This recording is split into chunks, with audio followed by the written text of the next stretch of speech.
What's up, my defensive coaches? This is Coach RJ, and we're going to start a new series here. Going to be broken down into several parts, all to do with defensive game planning, and especially using Hudl as our main means of breaking down an opponent's offense. This idea came out of um, really at the start of my career. I was put into a situation where I had to break down film. I've always loved analytics. It's always been kind of my passion. And so when I got into it, I really just didn't know where to begin. I didn't know what columns to use. I didn't know what language to use. I really didn't have anybody as guidance. I didn't have a mentor at that time that really knew um, kind of the ins and outs of Hudl and how to break down opponents and what we were actually looking for. And so why were we using this data? What were we using this data for? What reports do we run? Why are we doing this? And so this is really just a culmination of a career's worth of trial and error, do's and don'ts. Taking from this coach, taking from that coach, putting a system together that I feel gives you um, as much information as you need without overdoing it. Now, this is not something that you can do all on your own. You need staff buy-in, you need other guys to help you out here. And so we're going to talk a little bit about that. But today, part one is going to be breaking down all my columns that we use in Hudl, and then what are we specifically looking for data wise, and maybe some of the language that we use. I am currently writing a book with this in mind, really detailed, everything from breaking down an opponent in Hudl to on paper to game planning to the language that's involved, diagrams, things that really would help a young coach start their career off in kind of data analysis for opponents. So let's begin. There is a link in the description below where you can find a breakdown overview on my website that puts everything in a nice little packet. It's something that you could give to your staff or to your defensive coordinator if you're not yet there, as kind of an idea, maybe looking in the off season of changing up how you break down your opponents in order to get more data, to get more use out of your film, and to ultimately try and be more successful on the defensive side. It breaks down everybody's responsibilities, walks through each column, tells them a little bit about the language that they need to use and some tips and tricks. And so if you would find that helpful, follow that link, get the packet. Let's begin. What you're going to see in my column set is a lot of columns that are unique that aren't found in the default Hudl column set.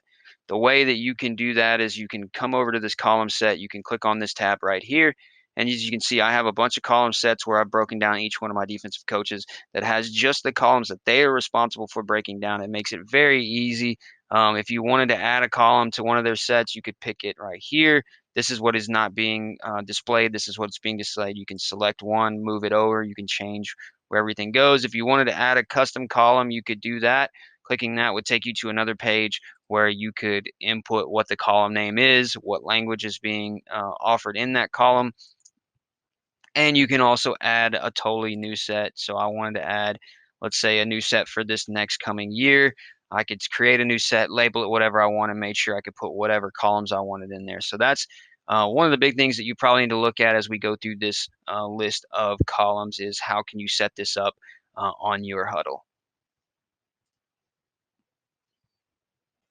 What you're going to see is a ton of columns. I want to say I have over 30 plus columns.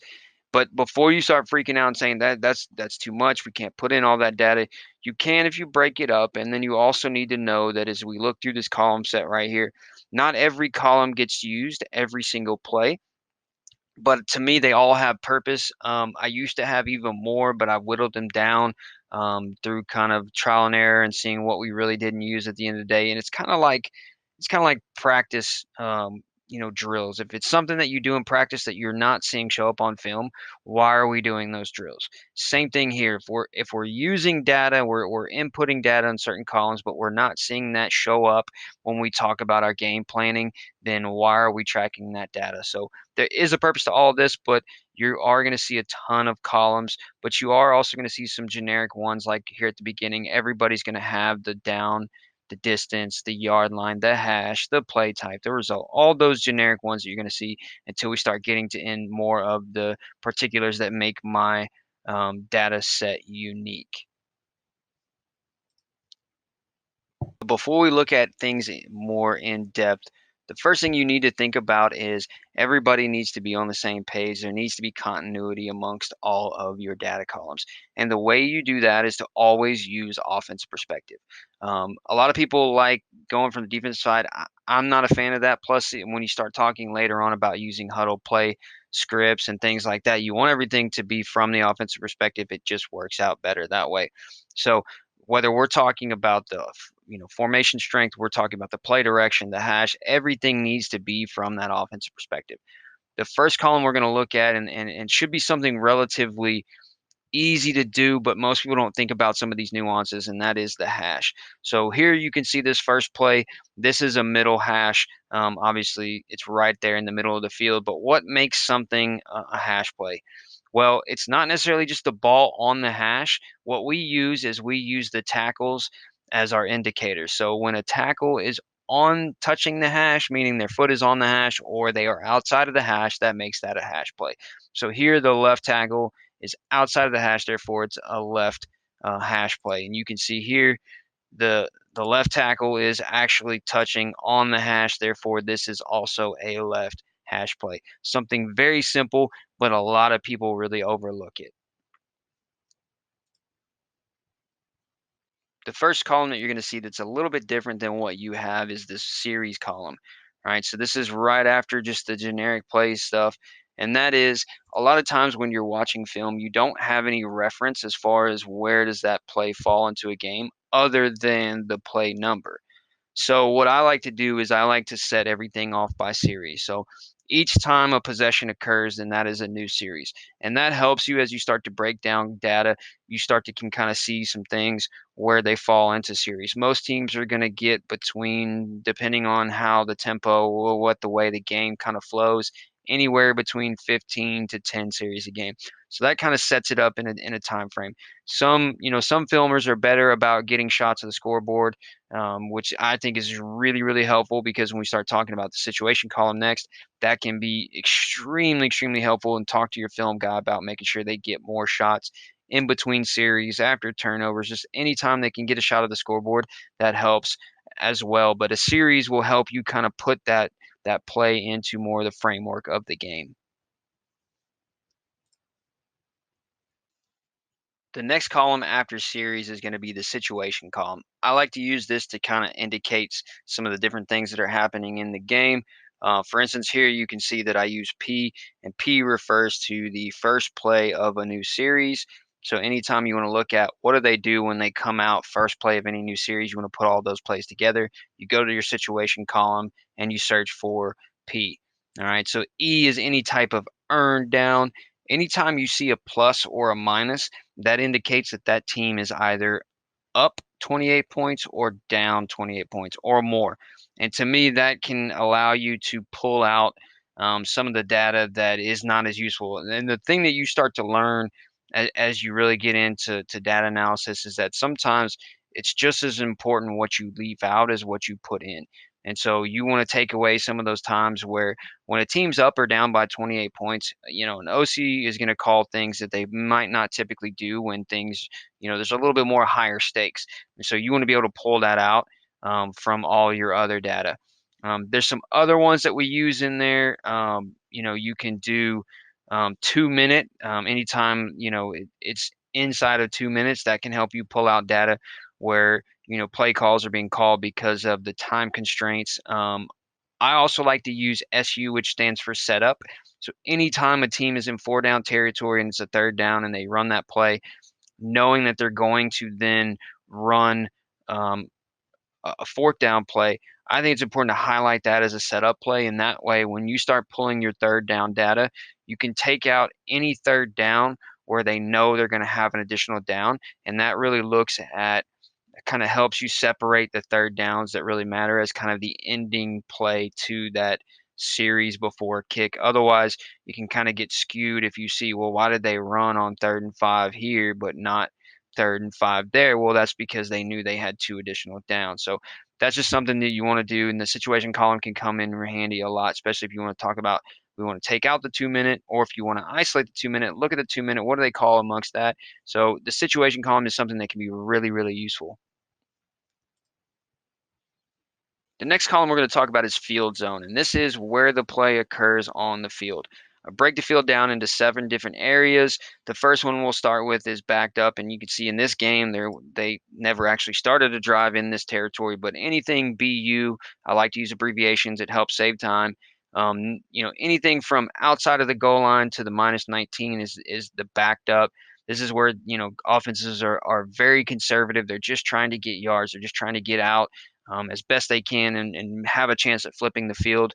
The next one is the CO, so coming out. So anything between the 20 and -20 and the -39, and that's what you want to make sure you're looking at too is the yardage. Anything negative is in their side of the field. Anything positive is in the opponent's side of the field.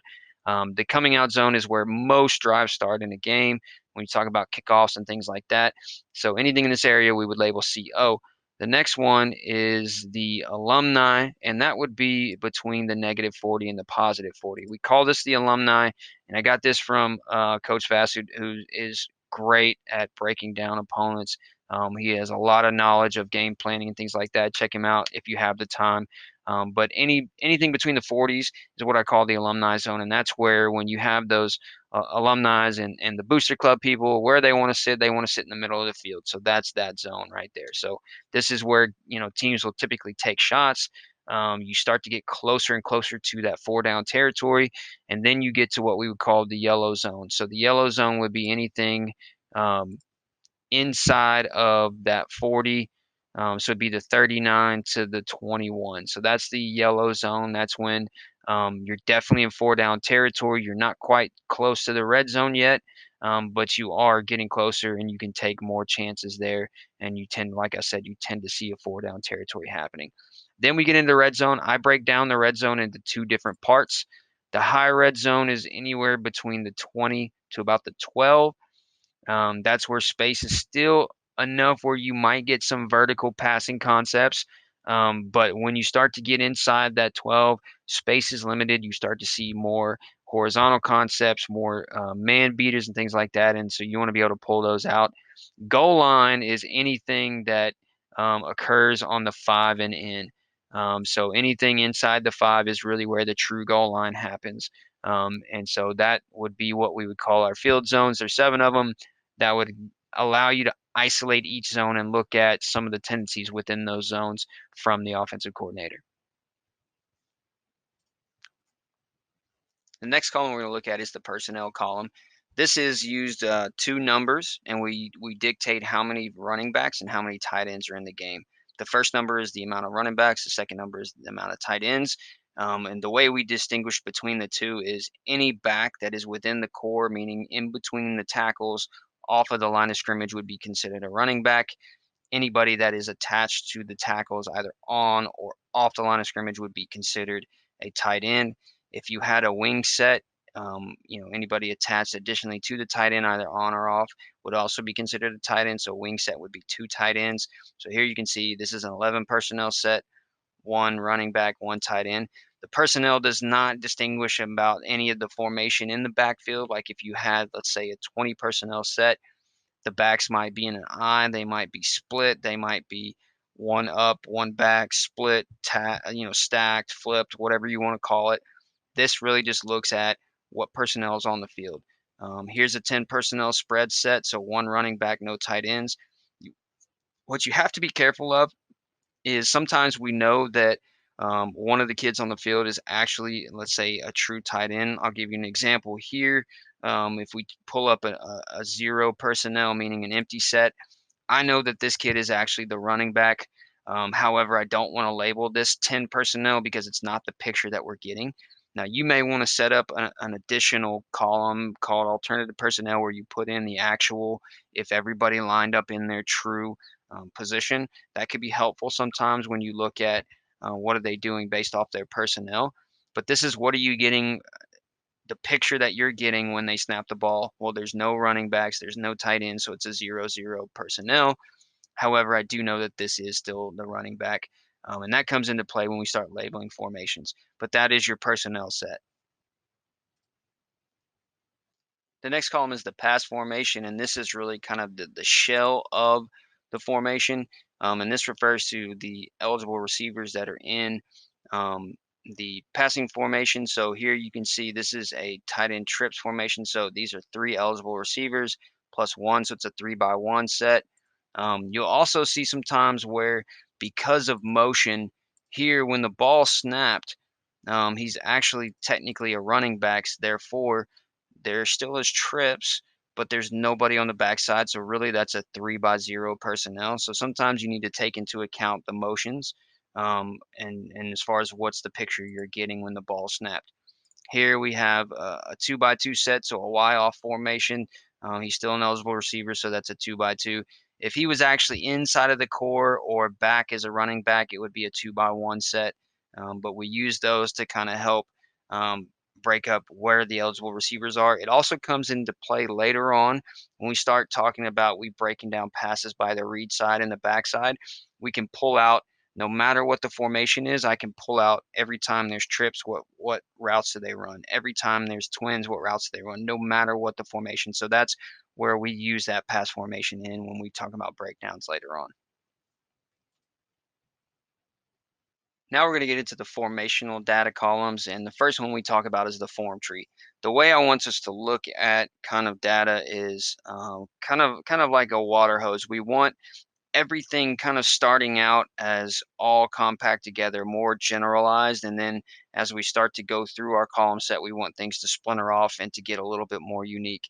And the reason why we do that and we don't just start out unique is because then we can't pull out, um, you know, generic concepts as quickly as we can if we start pretty generic and then get to kind of splinter off into more specific. So this first column is what we call a form tree. This is the kind of the generalized formation that we see here. So you can see this is a trips formation, and it doesn't really refer to the kind of how the trips are set up, or here is also a trips formation, even though it's the tight end is the third receiver and not the slot receiver. So we could pull out all trips formations regardless of what the formation is actually called, and that can come useful too.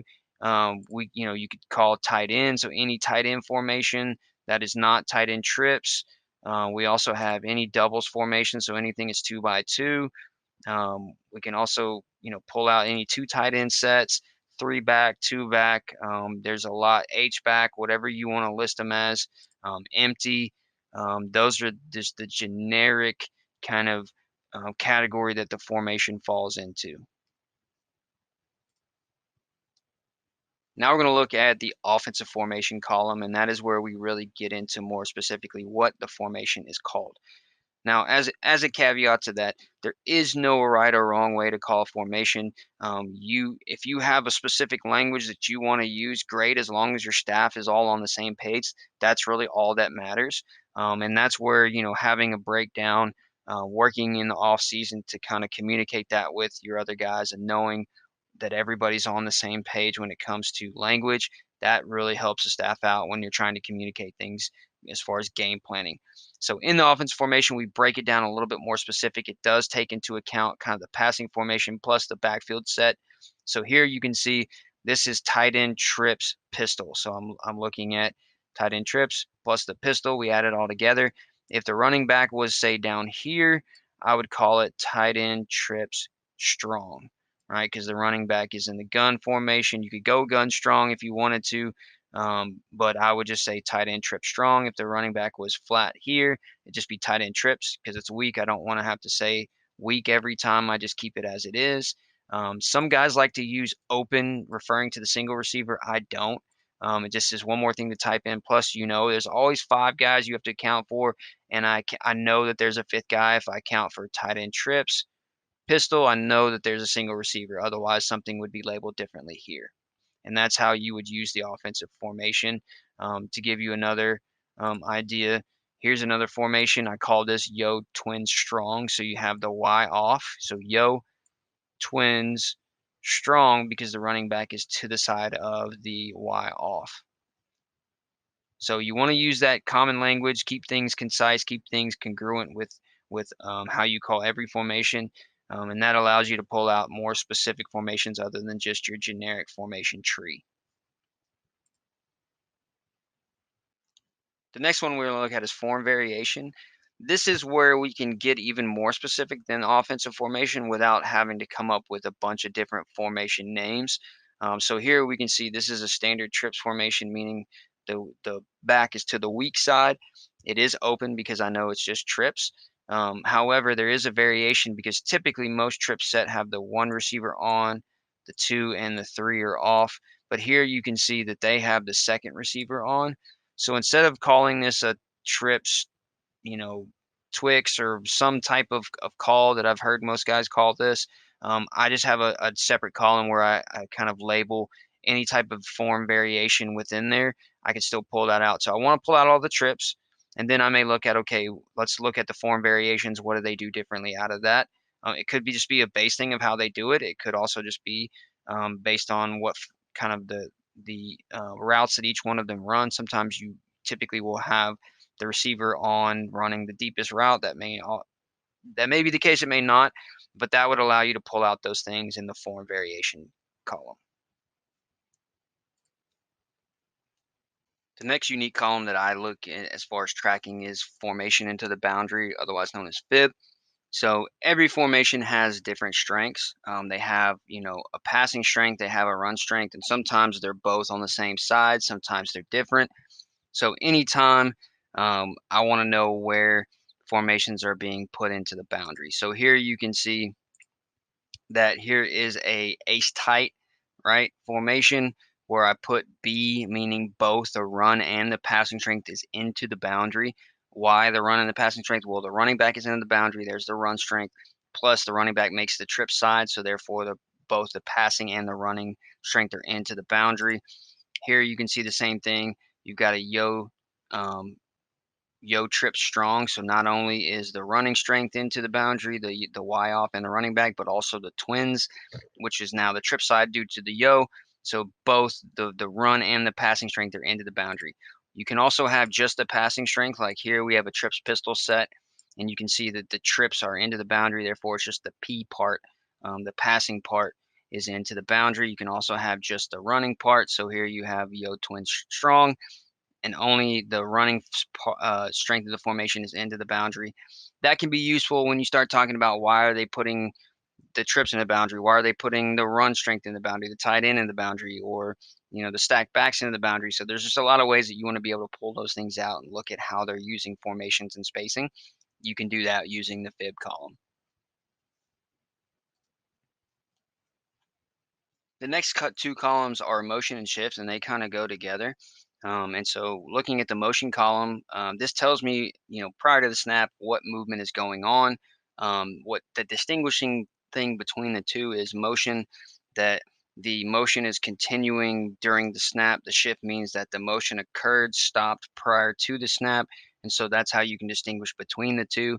Here we have a jet motion. I noticed that I also not only just label the jet motion, but I want to label who is actually carrying out the jet motion. Some guys will use letters and things like that. I like to use a number and a letter saying here like 1W, meaning the number one weak receiver is running the jet motion. That's helpful because if you have, a tight end trip set and you just see jet motion, you might think it's from the two receiver, but it's not because here they're covering up the tight end. You can see that's in the form variation as well. That allows that X receiver to be off the line and now go in the jet motion. And now you can pull out any types of motions and see, are they motioning because of the play design? Are they motioning to distract the defense? Are they motioning to change the strength? Why are they motioning and shifting? And you can do that by pulling that out in the motion and shift columns. So now we're going to move away from the formation data set into more of the play data set. And this will kind of how we're going to end. Part one is covering a little bit of the play stuff, and then we'll talk about more of the kind of unique columns at the end of the data set in part two.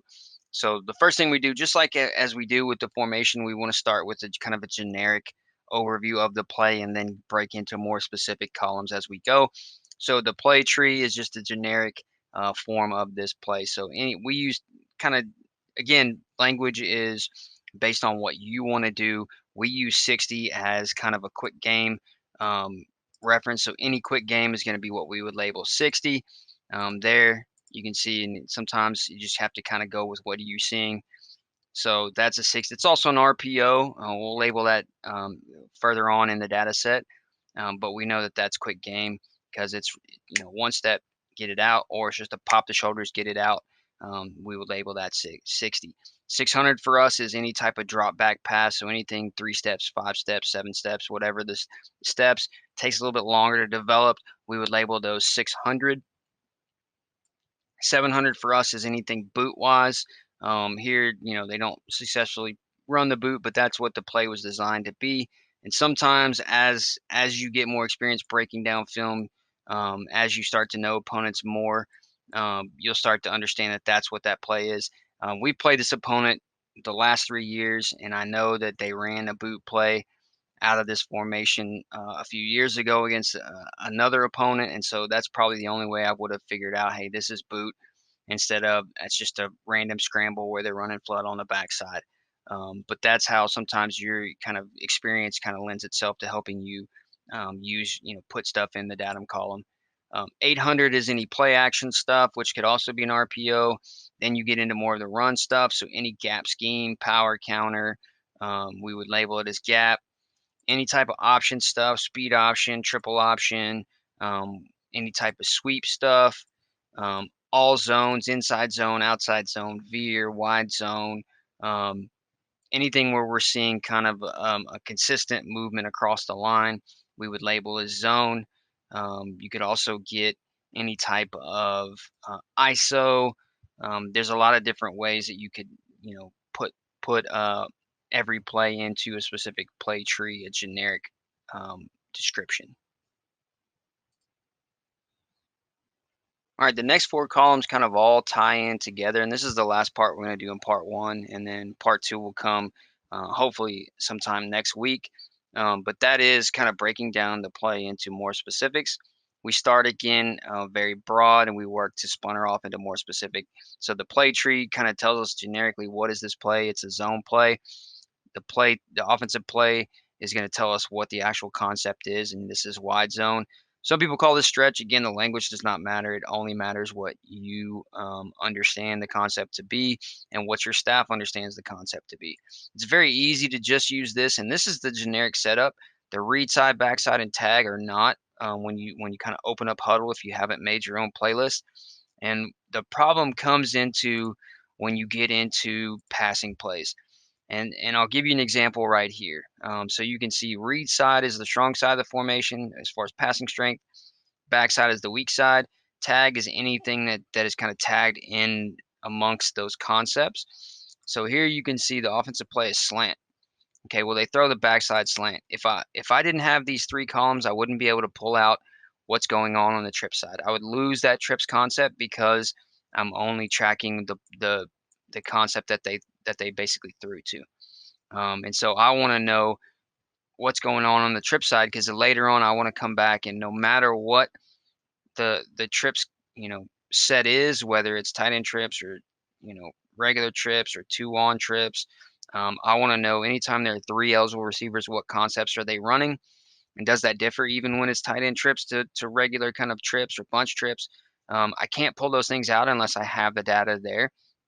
And nothing's worse than getting to game planning and not being able to pull out things that you need. And so I've found over kind of trial and error that you don't want to lose that data amongst the passing concepts that are being ran. So you want to have these columns to help you out. So you can see here the read side would be the trip side, and they're going to run daggers. So that's a vertical out of 2 and an under by 1. But the tag means, okay, well, what else is being ran inside of that, right? Or if I know maybe they run you know, smash, smash, and they run a post um, by number 3. Well, really, it's 2 by 2 smash. They just moved the receiver over, right? Or maybe they went bubble with him with the smash, or whatever they do, you want to be able to pull that out. And so tag is where you can put those kind of nuances in. So I have they're running dagger and they're running a post with 3 backside slant. So now I have all that data into my Hudl, and I can pull that out later on. Like I'll give you an example, and this is how we're going to end it right here. In part two, we'll go into more of the specific columns I use for more in detail data analysis. But I'll give you let's start out with anytime there are trips set. I want to know what what concepts are being ran. So here I could tell you when we look at any pass out of a trip set, what are the most common concepts we're seeing? There's not a common concepts. Now, if I had 4 or 5 games, and I could pull out, um, what's going on in just three receiver sets, I can do that. To give you another example, let's go with anytime, 2 by 2, 2 by 1. You'd have to kind of break this up a little bit because this would be the read side, this would be the away side, read side, away side. So sometimes when you're pulling doubles, you have to kind of pull up several different lists and then add them all together, kind of using some list on paper. But the data is there for you to be able to pull out.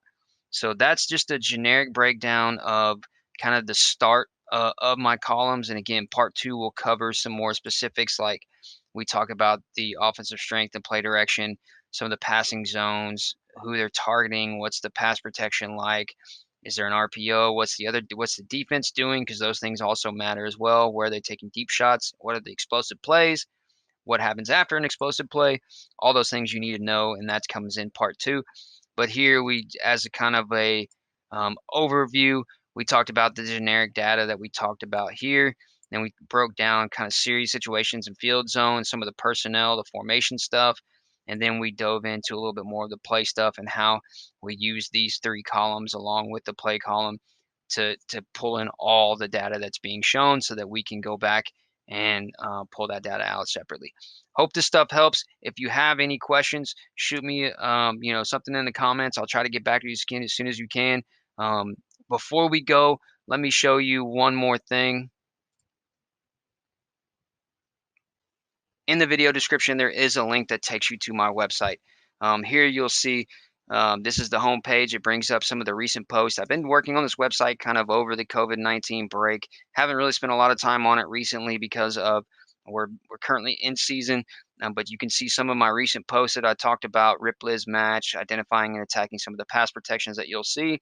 Some of the three safety defense that I really kind of dove into over the COVID-19 break, defending RPOs out of 4-3, and then also the kind of a breakdown of the analysis of the Dave Aranda clinic that he gave for us in the Texas High School Coaches Association clinic in 2020. Here are some more videos that you can find on YouTube. You already have access to that because you're currently watching this on YouTube. Again, you could go to my blog. There are a few other things. There are more generic kind of columns at the top that you can look in. I want to look up the 3-3 stuff. It'll bring you to you. Opponent breakdown that we've kind of talked about already. Some D-line technique, run blocking techniques, front seven alignment based on the numbers, defending 3-by-1 sets. There is contact information as well if you want to see my Twitter and my email. And then also the biggest one that we talked about earlier for the packet is the resource. Now here you can get my hit chart template that I use to put all my hit charts up for my players and game planning. Some of those figures that you'll see in some of my articles and videos, I've given you the PowerPoint where that you can copy those and use those to your advantage. Also have a down and distance breakdown sheet that I use as well. But the big one for this video is the Hudl breakdown. I've given to you two forms. One, the PDF. Obviously, you cannot change the PDF, but it's there if you want to print it up and use it. But I'll have also given you access to the Word document to where you can pull it up. The only issue with the Word document is you might not have some of the fonts that I use, and so you may have to go find some new fonts.